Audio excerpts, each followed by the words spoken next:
Jean Blaise est employé dans ce restaurant parisien depuis 5 ans. Il gagne 1500 € net par mois. Son costume d'être cuisinier est loin d'être sa tenue préférée. Jean Blaise a une obsession, les belles fringues. Jean Blaise est ce qu'on appelle un sapeur. Pas un pompier, mais quelqu'un qui se revendique être bien sapé. Les règles sont précises. Porter des marques de luxe, 3 couleurs minimum, en variant les motifs.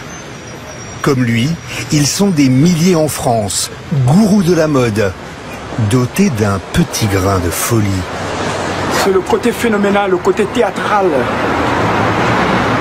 Vous avez besoin de faire ça quand vous êtes dans la rue? Oui, tout à fait, je dois me distinguer des autres.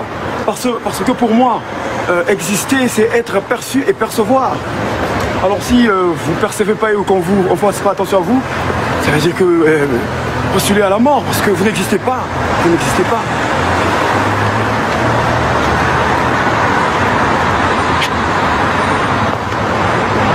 Je me sape, donc je suis. Ce phénomène de mode est né au Congo, le pays de Jean Blaise. Là-bas, l'apparence est une façon d'exister, d'affirmer sa dignité, comme un refuge contre la misère. Importé par les colons et les dandys européens du 19e siècle, le goût de la belle fringue, de la sape, devient une religion dont les adeptes sont appelés les sapeurs. Le mouvement prend de l'ampleur dans les années 60, après l'indépendance. La diaspora, arrivée en France à la fin des années 70, perpétue cette tradition. Aujourd'hui, cette mode dépasse largement la communauté congolaise. Nous sommes au fin fond de la Beauce, sur les terres de Cataline, 36 ans. Céréalière la semaine, apprentie sapeuse le week-end. Dans 3 jours, cette mère de famille va participer à la nuit de la sape, à Blois, à 15 km de là. Cataline va défiler sur scène avec une 60aine d'autres passionnés. La sape est un univers masculin, alors même quand on est une femme, il faut porter un costume d'homme. Ça, c'est ma tenue de sapeuse. Donc il y a la veste, après il y a le petit gilet qui va avec. C'est une particularité, mais les intérieurs sont toujours très, très jolis et très bien finis. Les organisateurs de la soirée lui ont prêté le costume d'un participant congolais. Une tenue qui avait rétréci au lavage. C'est une amie qui lui a parlé de la soirée. Il y a encore 2 mois, Cataline ne connaissait rien à l'univers des sapeurs. Ce don de créativité, Elle a découvert cette culture sur Internet. Ce qui me plaît, ce qui m'a séduit, c'est l'élégance, l'extravagance, et à la fois le charisme qui se dégage, c'est s'approprier leur façon d'être.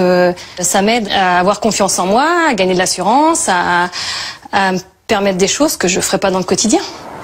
Défiler en sapeur, ce n'est pas seulement porter une belle tenue, c'est aussi maîtriser une gestuelle. Ce soir, dernière répétition en costume pour Cataline et son groupe d'amis. Ils sont où les sapeurs? Là. Bonjour. Parmi eux, Laurent, charpentier-couvreur. Olivier, professeur de français.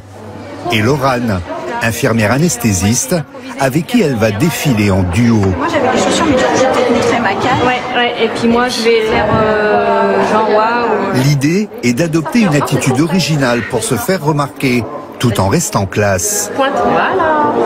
Sur ta bouche. Sur les fesses, ouais. Lors du défilé, ils devront faire face aux meilleurs sapeurs de la communauté congolaise de Blois. La nuit de la sape est organisée dans la plus grande salle de spectacle de la ville. L'entrée est gratuite. L'événement est financé en partie par la mairie. 2000 personnes se pressent au portillon. Et c'est parti pour 1h30 de show. C'est Laurent le charpentier qui ouvre le bal. Puis Cataline et sa copine qui ne laissent rien transparaître de leur trac.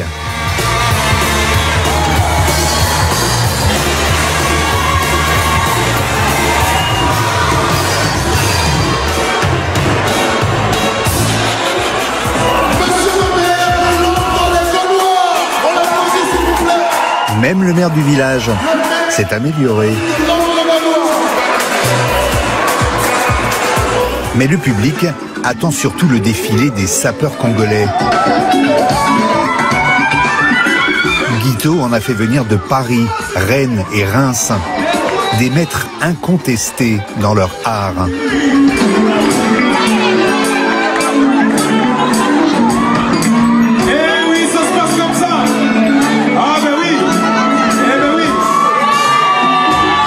Guiteau, lui, a sorti l'artillerie lourde. Une veste griffée Christian Lacroix. Le show se termine par la traditionnelle battle. Une joute vestimentaire, comme un combat de coq silencieux.